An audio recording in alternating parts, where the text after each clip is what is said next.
Cementation, we're talking about purely about cementing the superstructure, whether it's a crown or a bridge on top of the abutments that go into the implant.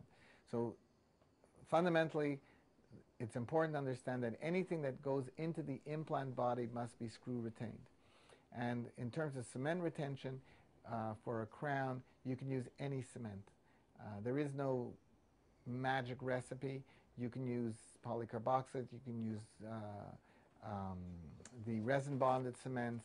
Any of the brand names will work. I've used about 4 or 5 different cements, and they all work really well.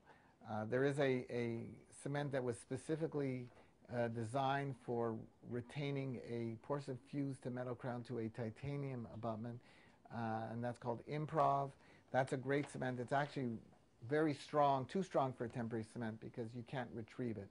So if you do use that, it's advisable to mix some Vaseline or some type of lubricant with it. But you can use polycarboxylate, you can use Poly-F, you can use Maxim, you can use Panavia, you can use any of the cements from any of the companies that you're comfortable with.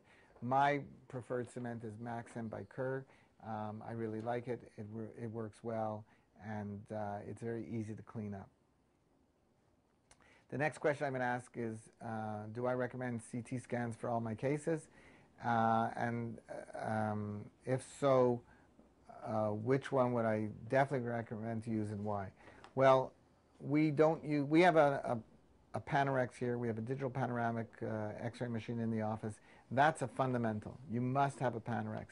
I will use a scan of some kind, whether it's a CT or a tomogram, only if I cannot tell clearly from my panoramic X-ray the location of the vital structures, meaning the sinuses or the lower border of the nose or the mandibular canal.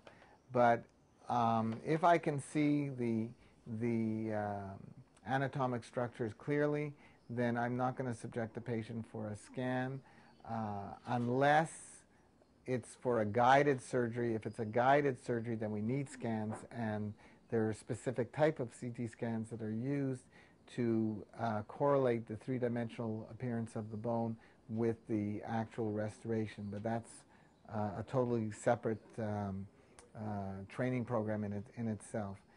If I have a panoramic X-ray and I can calibrate onto that X-ray the location of, let's say, the mandibular nerve, and it's within minimal working zone or working distance, then I might ask the patient to go have a scan so that I can actually get a 3D image of it to be safe and to make sure that I'm not going to encroach on the vital structure. But by and large, we probably refer about 30% of our cases for scans to get the extra information that's needed.